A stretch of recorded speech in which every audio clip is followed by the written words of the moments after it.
Hi, welcome to Sugar Free. This is an all signs love reading. Is this love? As the great Bob Marley sang, is this love? Because sometimes, I've just got the full. Sometimes we meet someone and the energy is off the charts, chemistry is off the charts, but it doesn't always lead to love. Love is a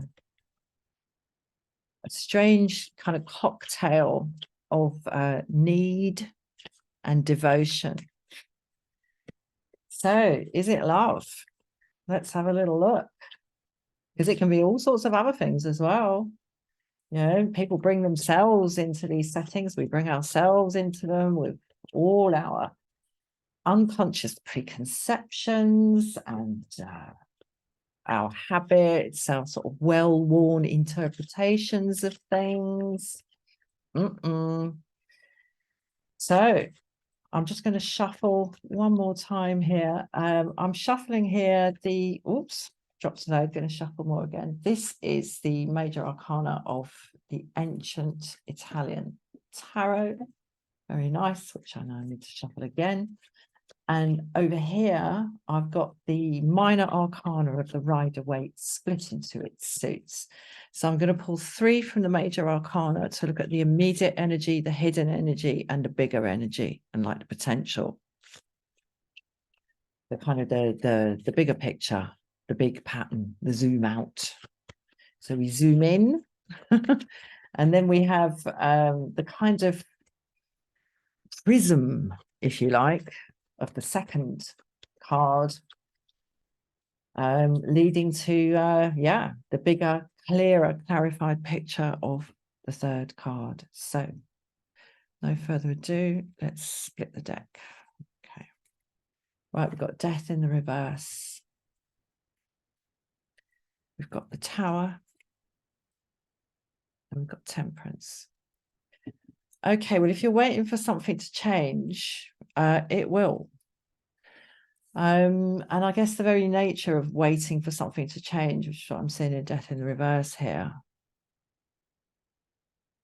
The very nature of waiting for something to change kind of implies that there's a sense that one can't do anything about it.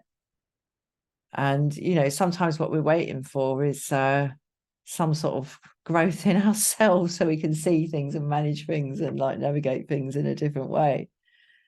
But with Death in the reverse here, in the kind of zoomed in energy, here there's no change, and it's uncomfortable. It's uncomfortable.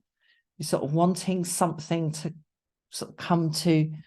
There's a sense of inevitability about your connection, and something really real. And I mean, this is real. This is possibly the only real thing there is. But with it in the reverse here, it feels like there are hold-ups and sort of unnatural hold-ups, maybe obstacles being put in the path of this thing. And we'll obviously get a closer look at that in the second column here when I clarify each of the major arcana with the minor arcana. Because I mean, the Tower here in the hidden energy, the Tower is not a million miles away from the Death card. It's the complete, like, it's the bolt from the blue. And really what we look at when we pull the Tower and what we think about is, what is it like for us to have change thrust upon us in a way that we could not have foreseen? Things like this don't happen like massively often, not like big, like of big events like that. They don't happen like massively often, but when they do, we certainly remember them. And yet in the course of any day, there are, there is a multitude of little tower moments because we don't control all of our environment. So there's stuff being visited upon us like all the time. And what is it like for us to experience the loss of control that comes with this? I mean, it's not for nothing this is depicted as a Norman watchtower. I mean, when William the Conqueror and the Normans came to England, landed on the south coast of England 1,000 odd years ago. Gosh, I won't live to see, probably won't live. No, I won't live to see the, well, I might. I'll be 101 in 2066. That would be a thing to aim for, wouldn't it? The millennia since the Norman conquest. But yeah, they set up a reign of absolute terror in this country. They peppered the country with these massive, like, brutal watchtower prison bloody things. If you didn't toe the line, you ended up in one of them. That's what the Tower of London is. Terrifying place. Yeah, and the loss of control experienced by those people. I mean, you know, I don't know whether this guy who's falling here is this one is the jailer, but we've certainly got a prisoner who's fallen out. You know, nobody's coming off well out of this, but like control has been lost. Control has been wrested from us by some sort of random, unplanned, unbidden, unwelcome, probably. You know, sometimes they can have good upshots, these tower moments, really good upshots. And it's not for nothing that the tower is followed by the star. You know, because like after a thing like that, you're going to want like a bit of a nice, peaceful, kind of recuperative, hopeful. Look, it was the next card, the star. It was the next one. You're going to want a bit of that after a bit of that. So we're going to have to, it's going to be very interesting to clarify this, to see what this is doing in the hidden energy. But I mean, it's bound to be something to do with this. And the upshot we have here is temperance, beautiful. A point, a kind of coming to a point of rest. And I mean, maybe these are sort of two opposing energies. Because like I said, there's a sort, I mean, nobody under sort of generally reasonable circumstances in life, nobody seeks this out and nobody seeks this out. But this is definitely coming at some point, but that might not happen. Like hit by lightning there, that might not happen. That might never happen. Still hasn't happened to the Tower of London. You know, there's a flock of ravens, I think they are, that's been resident, like multi-generational flock of ravens that's been resident at the Tower of London for centuries and centuries and centuries. And it is said that when they leave the tower, if they ever leave the tower, that's the end of the country. That's what they say. Anyway, yeah, there might be some sort of opposing thing going on here. We'll find out, because there's a point of balance in the bigger picture here. Right, let's clarify death in the reverse. Wow, okay. 5 of Pentacles. 5 of Wands. 2 of Swords. And the Ace of Cups. Now, these, oh, definitely this card was present in the Venus in Virgo reading I did. And I think it might be there in the same sort of way as that. But I mean,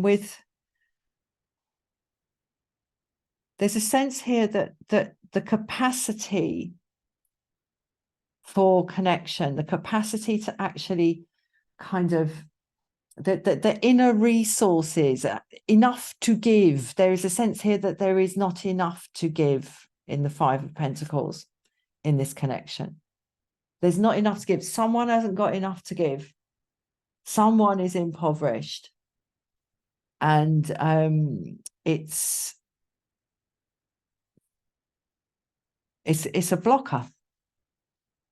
It's a blocker, basically. Somebody doesn't feel like they can sort of rise to this connection.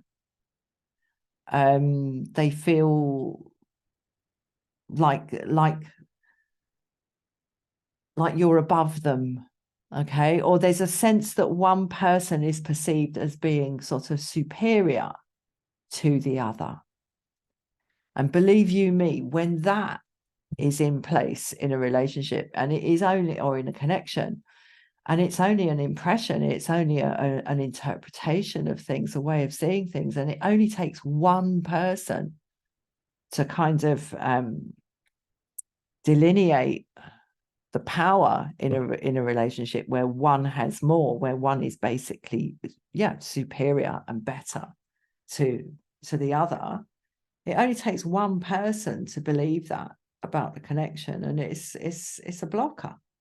It's a blocker. And it's if that isn't shifted, if that perception or that opinion isn't shifted, it's toast, really, because there's no basis for a relationship, is it? And that's what I see here as well in the Five of Wands.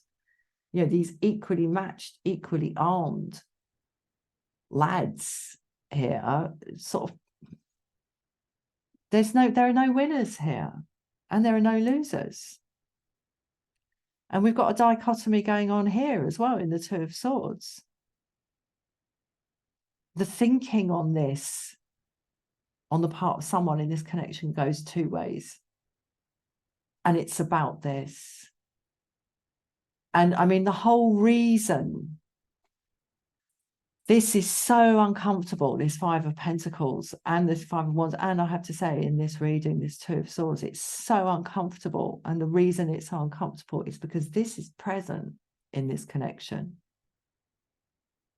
This beautiful overflowing. And I think, I mean, there's frustration here. And I keep seeing that in Death in the Reverse. But I'm intrigued as to why it's not another card of change. There's something so sort of grim about this. Well, that's what they call him, isn't it? The Grim Reaper.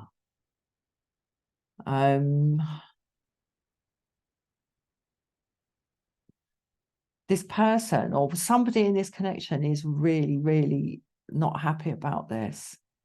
Really not happy about it. They don't want it to be like this. Like this.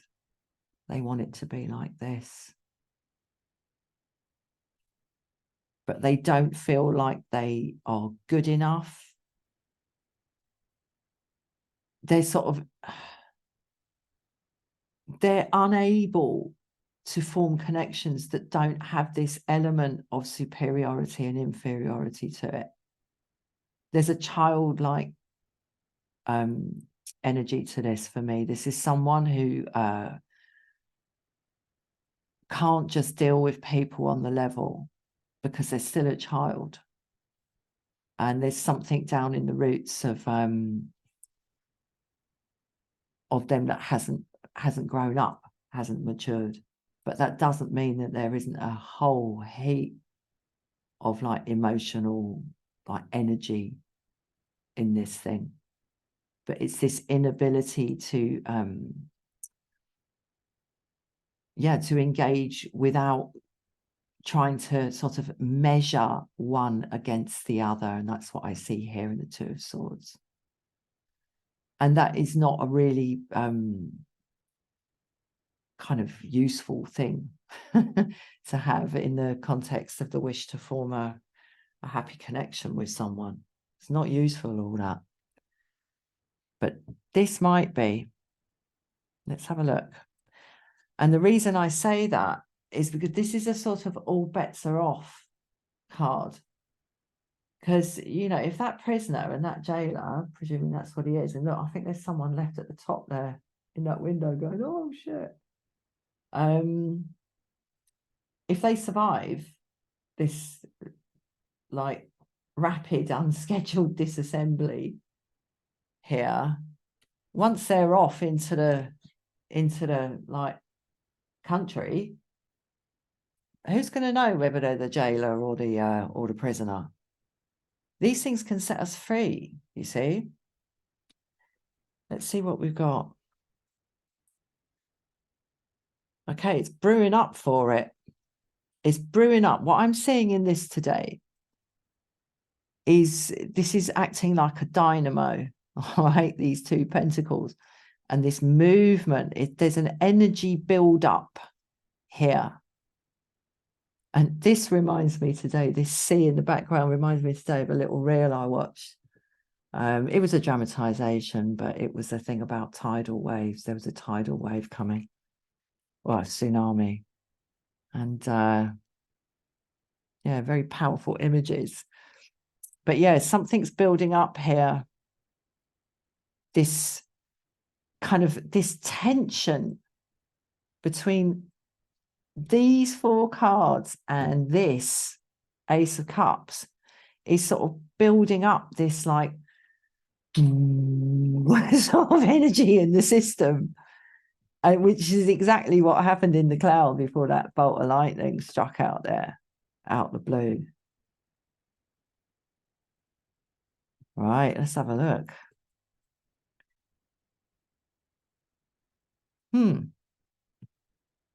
That's a very sort of calming energy. Instantly, I'm calmed by this.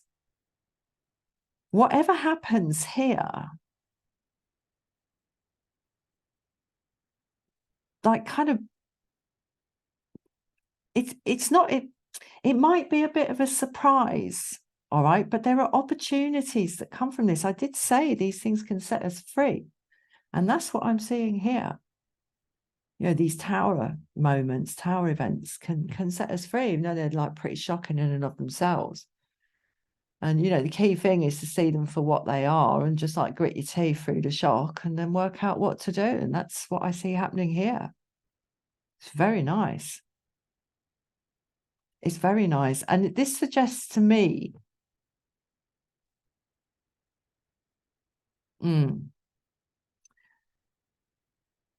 that this connection, there's something really beautiful about this connection.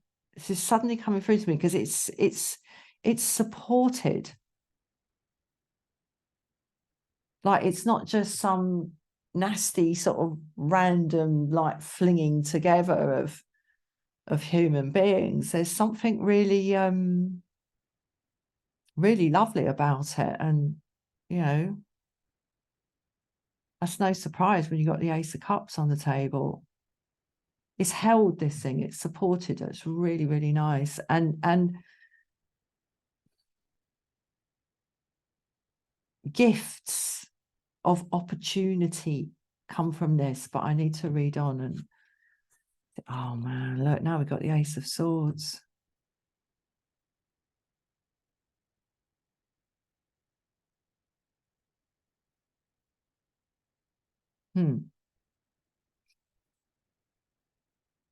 And the Four of Cups comes up so often in this position.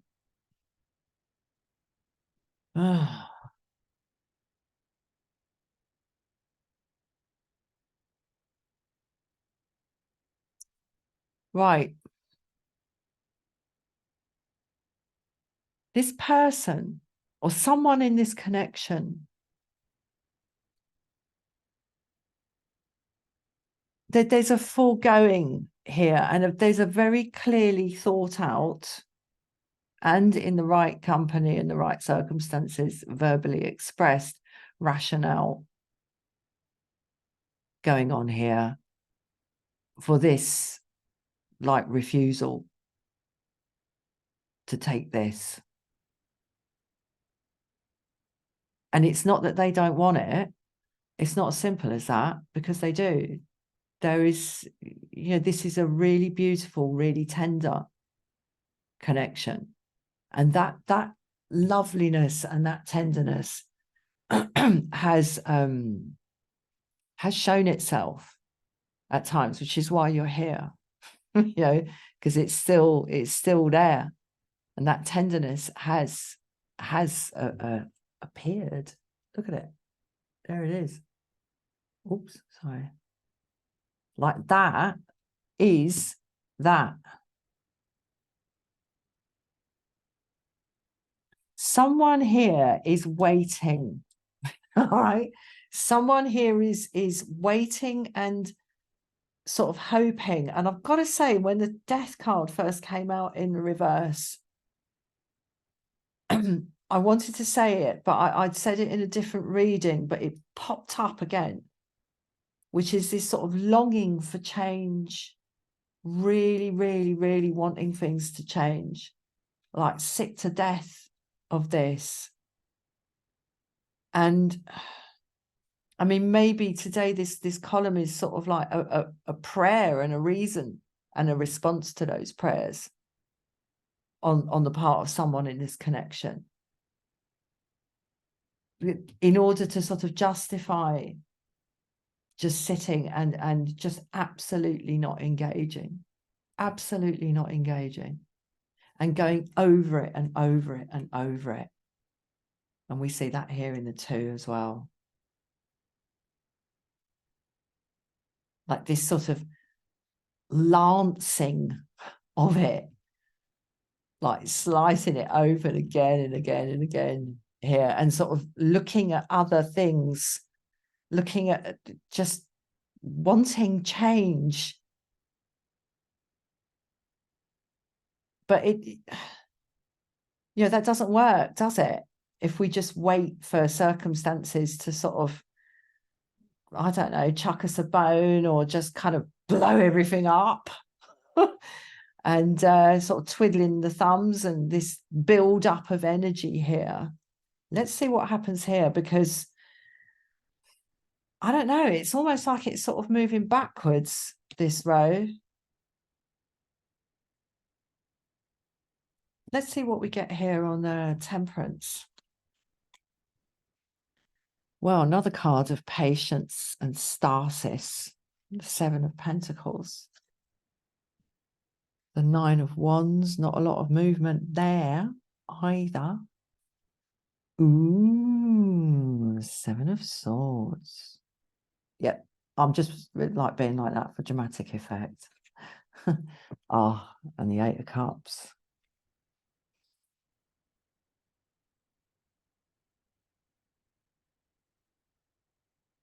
Now listen, whether or not it's love, and I think it is, all right, there is love here.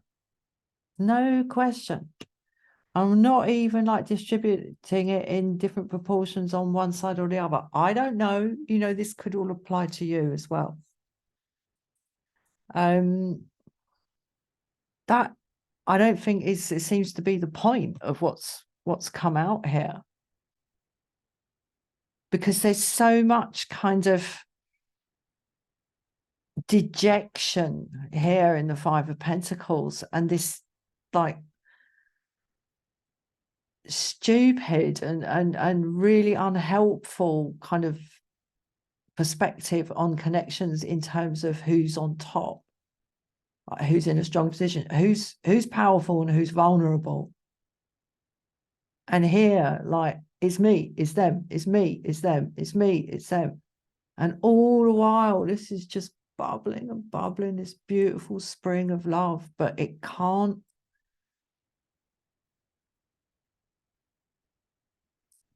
It can't. Now, I know the next card is the Star. I'm going to pull some more major arcana. Yeah, the 7 of Pentacles here. This is this is patience, all right?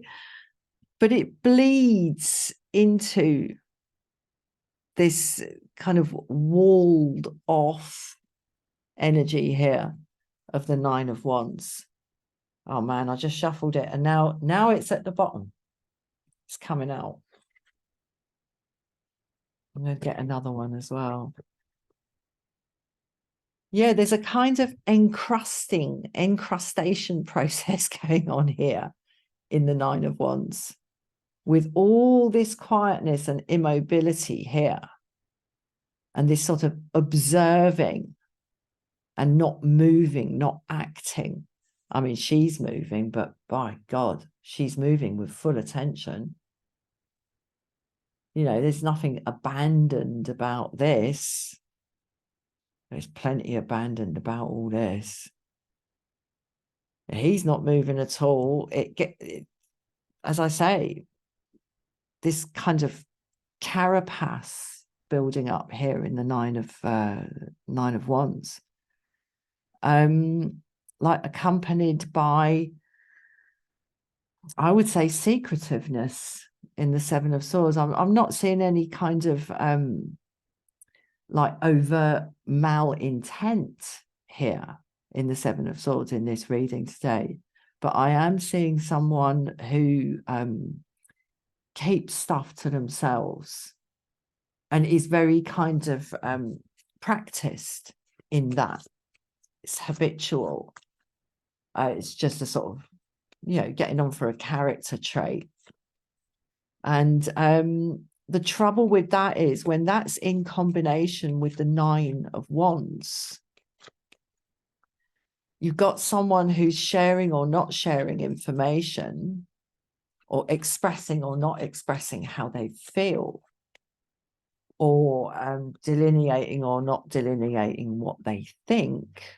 You've got someone doing that, taking those choices here, the Two of Swords, in a way that shores up this defense.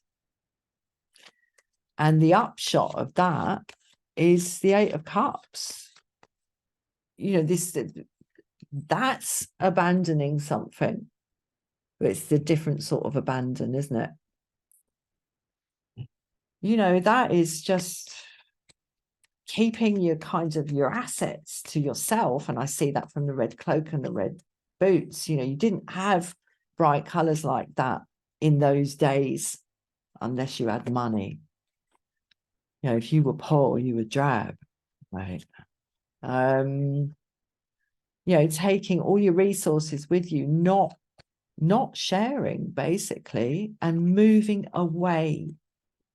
Step away from the cups. Moving away from the cups. Now, what I'm getting from this star here, and I'm going to pull the next one, the Hierophant, and the next one, the Empress in the reverse.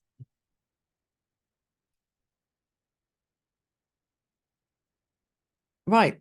Now, I'm probably not going to be popular. I'm probably never really going to get anywhere as a tarot reader on here, because I don't just give happy endings when I don't see them. All right. And I don't see a happy ending with this. I don't. But I don't see some awful traumatic conclusion either. So we've got here the Star. This is just hope.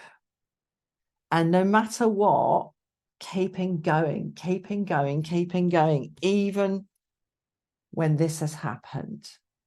This is resilience and staying in the flow and getting even deeper into the flow of your life, of your energy and your own energy and your own unmediated, kind of covered up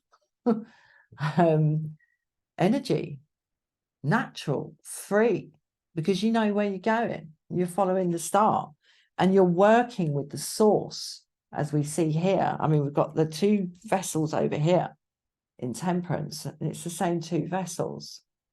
You know, this is between Temperance, all this sort of containedness, and the star, a few cards between them, is the Tower. You know, and that Temperance, that kind of stasis here, just can't withstand that. But I think perhaps what this is saying is that without something like that, this thing don't shift. And the reason I say that is because we've got the Empress in the reverse. Okay, no growth. no growth. Interesting, though, that we've got the Hierophant in the middle. And I see a kind of basically continuing to do what is healthy for you to do in order to stay on the straight and narrow. This is an opportunity to apply what you learn through this situation in order to better get you. I am seeing this as like the marriage card today. So basically, if I sugarcoat it instead of going sugar-free, keep following your dreams and you're more likely, that's as far as I'm going to go, to get to a place of sort of establishment and a kind of,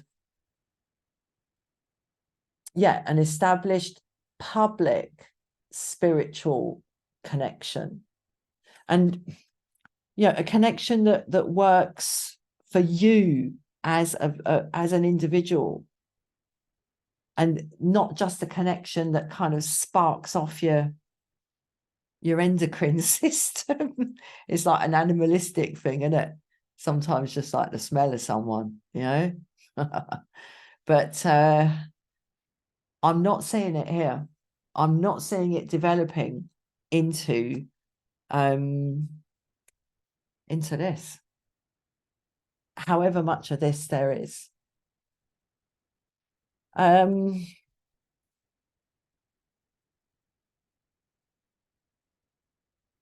think also the position of this Hierophant here as a kind of co-card status partner of the Tower does suggest to me, along with the Seven of Swords and along with this habitual like conflict driven element of the connection, like power battles, it does suggest to me that there might have been, there might be some stuff that is actually really kind of not healthy and that wouldn't stand up to sort of public accountability, because that's what one of the aspects of the Hierophant.